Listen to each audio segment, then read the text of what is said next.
Welcome back to the Viking Update Show with John Krasinski and Jim Suhan. We're going to be talking about the new uniforms, highly controversial new uniforms, the running back workload for the Vikings this year, maybe the quarterback pecking order. And I want to talk about Brian Flores as well. And also the fact that there are good cornerbacks out there still. And Justin Jefferson deal actually opens the door for signing one if the Vikings actually want to do that. I'm very interested in whether they want to do that or not. Thanks to everyone who listens. We're coming to you from the Aquarius Home Services studios. We want to thank Aquarius Home Services, Twill in the Dining Galleria, and TSR Injury Law 612 TSR Time. Best way to listen to this show or any show at talknorth.com. Please subscribe to your favorite podcast app. It's free. It's the easiest way to listen. And check out all the other shows outdoor. Great sports lineup. We had Michael Russo, the great hockey writer, and one of the founders of this network on the Don Mitchell Show this week for discussion of the PWHL mess, as well as Stanley Cup Finals. We also talk about the links on that show as well. So thanks to everyone. Let's start with the stupid uniforms. Okay, I'm being too dismissive.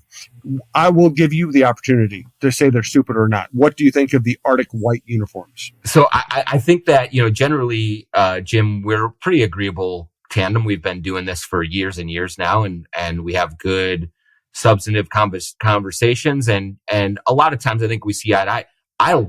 I love these uniforms. I think they look fantastic. I love how clean they are.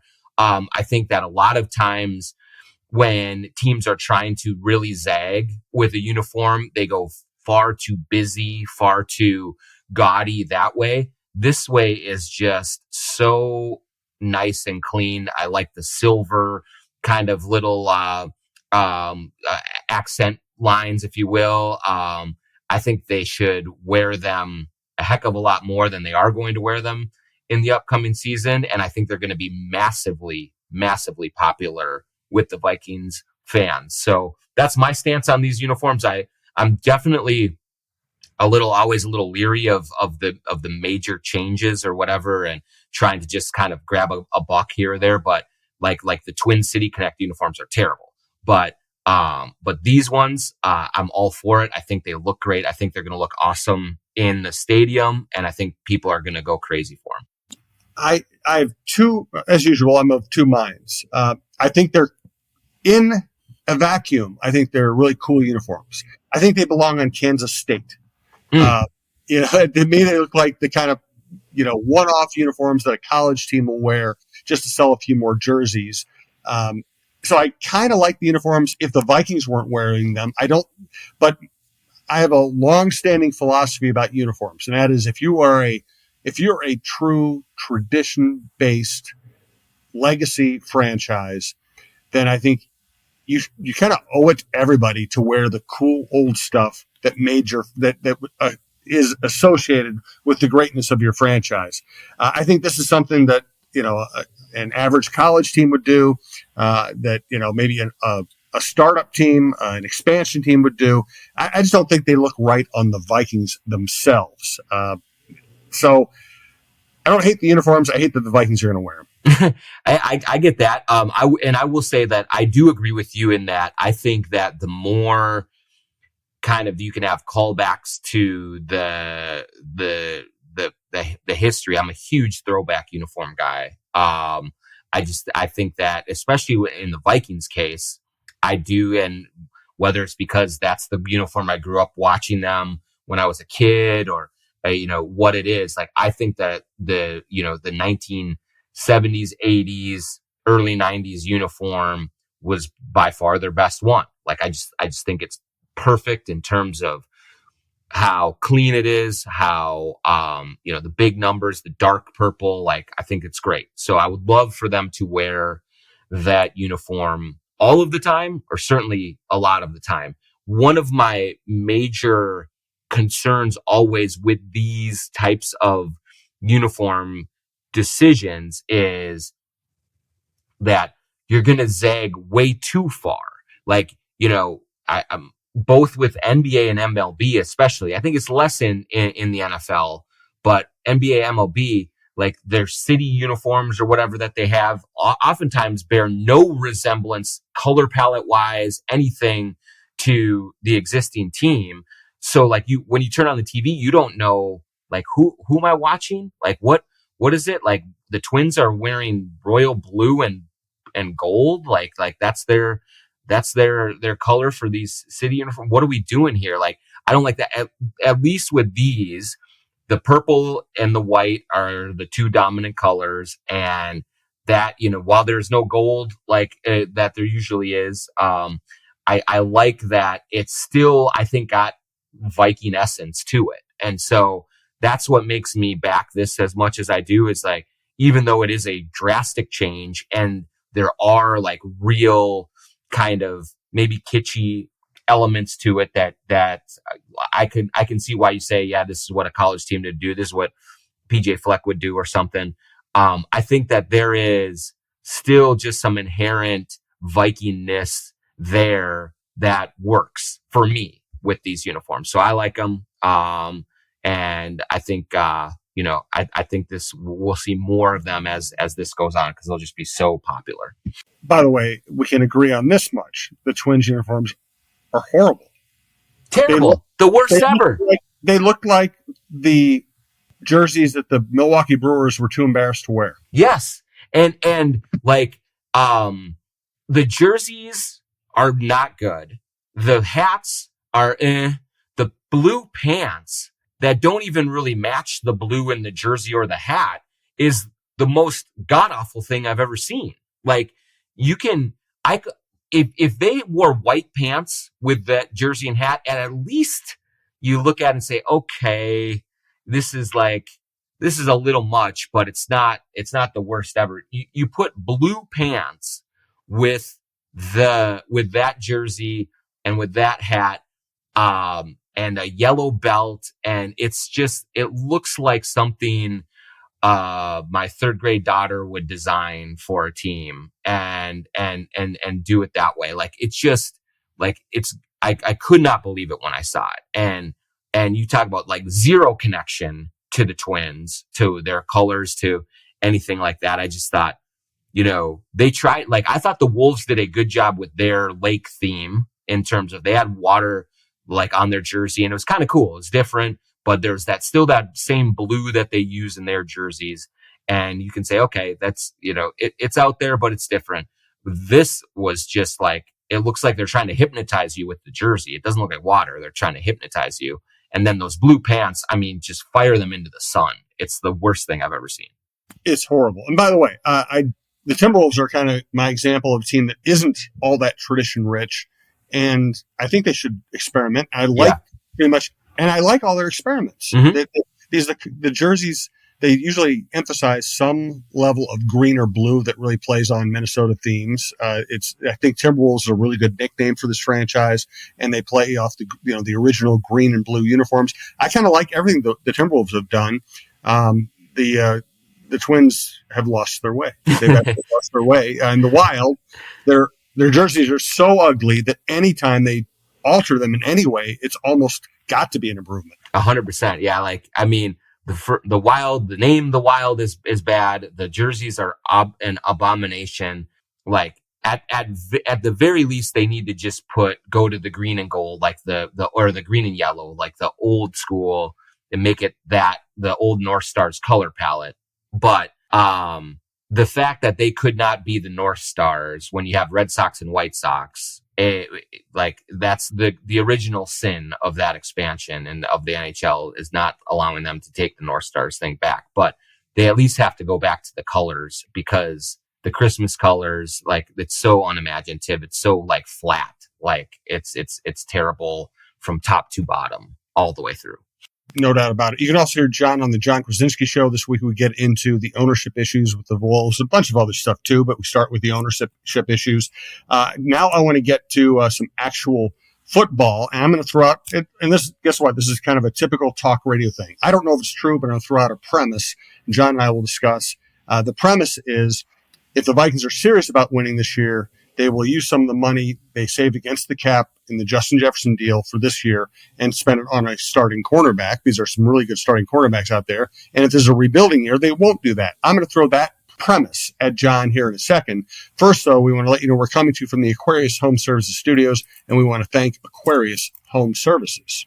Scott for Aquarius Home Services. Making your life better is a huge priority for us at Aquarius. It may start with providing worry-free water or heating and cooling systems you can trust, but there's another very important reason. Aquarius is family-owned and operated. We work hard to earn the right to be recommended. That means upfront, no-surprise pricing, providing a 5-star experience, and treating your home and time with respect. And knowing we're just a click away at AquariusHomeservices.com.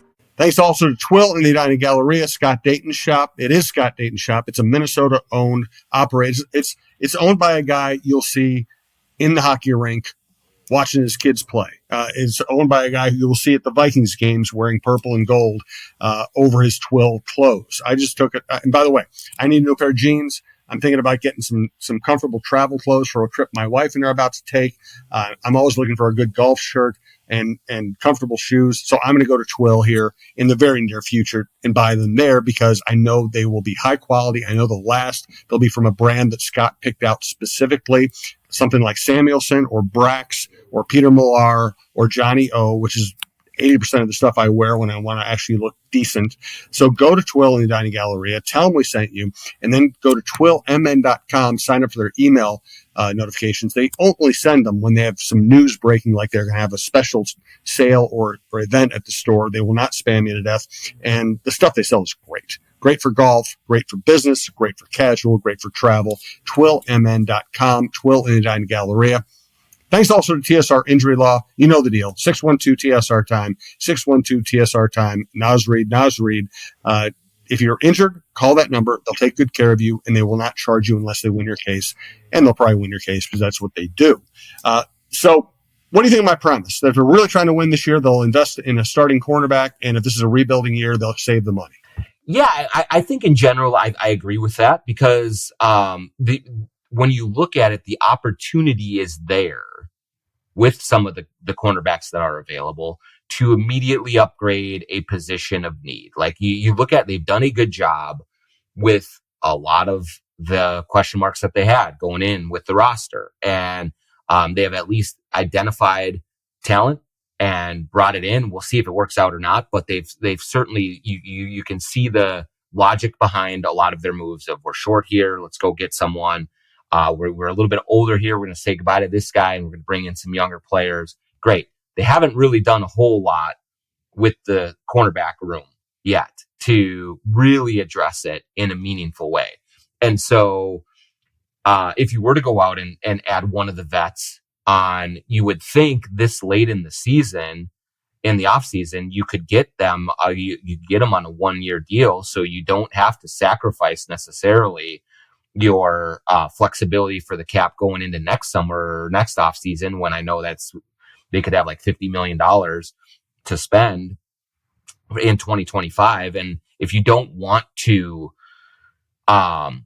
reduce your flexibility and for that next season, and maybe McCarthy's second season in the league, maybe his first full season as starter, whatever you want to look at, I get that, but it feels like there are real opportunities for them to get someone on a fairly manageable deal to come in and really help them at an area of need. And you are now in a division that is a lot tougher, a lot more challenging.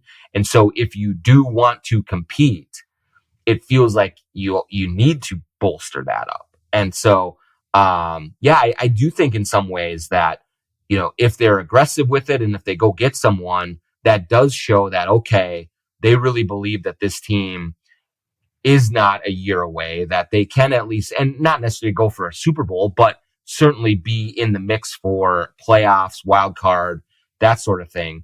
If they hang back, I do think that's more of an indication that they believe that they are another year away from really making a move to get back into the upper competition for NFC North title, for first round buys, for those sorts of things. And so that could be a very telling indication of where they believe the team is at and the roster is at and what they do with all of this money that they have and with all of the options available for them at cornerback. Yeah, good thoughts. I do think, for all the right reasons. We've all obsessed about the quarterback position. It's the most interesting. It's the most important. It will dictate the future of the franchise, at least the near-term future of the franchise. There is also the possibility that this could be a really good defensive team and that they can win some games even as they're sorting out the quarterback position if you give Brian Flores a top-notch cornerback to go with his new pass rushers and, more familiarity from this group on defense. I mean, this actually could be a really good defense. Yeah, I think that if you're looking to make the argument for going and doing it, that's just it, Jim. You just hit on it. Like, it's always easy for fans or even for media to look at it and say, yeah, just go spend the money. Like, that's the fun thing. Like, just go get it.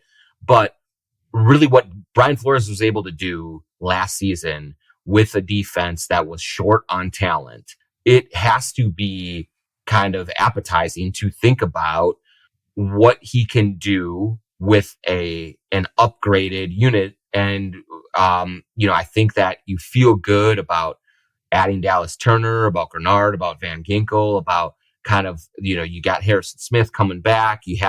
You've done some things at most levels of the defense to say they should be improved talent wise from last season. But then you look at defensive back and that's not, you can't say that yet. And arguably, I think that might be the most important position in this division, going against Jordan Love, going against, Jared Goff and the Lions, going even against Caleb Williams and whatever he's going to do with the Bears. Like, you're going to need to be able to defend the pass in this division. And so, Flores was able to do a lot of creative things to turn what was an incredible weakness 2 years ago into, something that was not the Achilles heel.